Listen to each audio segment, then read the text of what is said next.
for more, we can cross to our correspondent Gulliver Cragg, standing by in Sloviansk. Gulliver, Zelensky then drumming up support for peace for his peace conference in Switzerland as he continues this European tour. Yes, he's on what he's calling a diplomatic marathon. Spain yesterday, Belgium this morning, and then by the end of the day, back to the Iberian Peninsula to Portugal. There he has been getting pledges of military support and also from Pedro Sanchez, confirmation that he will, the Spanish Prime Minister, attend these peace talks in Switzerland. In Belgium, there's a signature of this agreement along the same lines as the military support agreement that Ukraine has already signed with numerous countries, including France. They're not only the tour that Volodymyr Zelensky is making and the in-person meetings, he's also holding phone calls all the time with countries around the world with the aim, I think, of getting as many countries as possible, especially countries from the global south, to participate in the talks in Switzerland. Ukraine would call it a success if 100 countries took part. Ukraine calls it peace talks. In a way, it's not really what people normally understand by peace talks because Russia is not invited. They're not going to be talking about a possible ceasefire. Ukraine does not believe that Russia has any serious intention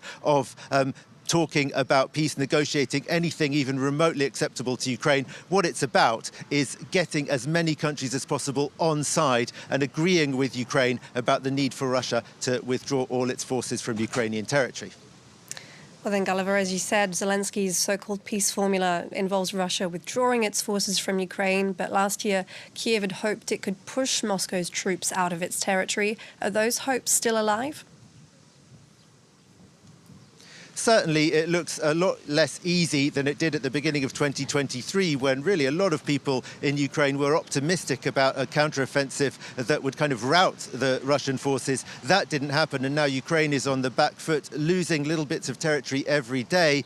But considering the disadvantage that Ukraine is currently at, both in terms of manpower and firepower, some argue that they're doing a pretty good job of stopping the Russians from advancing more quickly. Whether or not they can keep it up to the end of the year is a different question. Certainly, Ukraine expects to be on the defensive for the whole of 2024 and only perhaps in 2025 to mount a new counter-offensive. It doesn't look easy at all, but most Ukrainians say that they've got no choice and that the success of the potential counter-offensive in 2025 will depend, of course, on Western support, both in terms of supplies to Ukraine and pressure on Russia. If they can stop Russia being able to acquire the materials it needs to keep building the rockets and munitions with which it attacks Ukraine, then that could end up leaving Russia at a firepower disadvantage. But it doesn't look like happening at the moment. Just now I was talking to people in Sloviansk about it. You certainly meet some people who just want everything to stop, no matter what the cost. But at this little market where I am now, all of the traders actually said that no,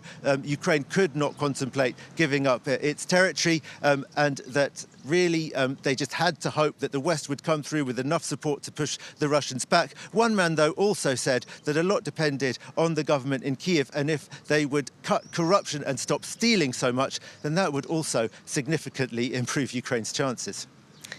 All right, Gulliver, thank you very much for that update. Reporting from Sloviansk there.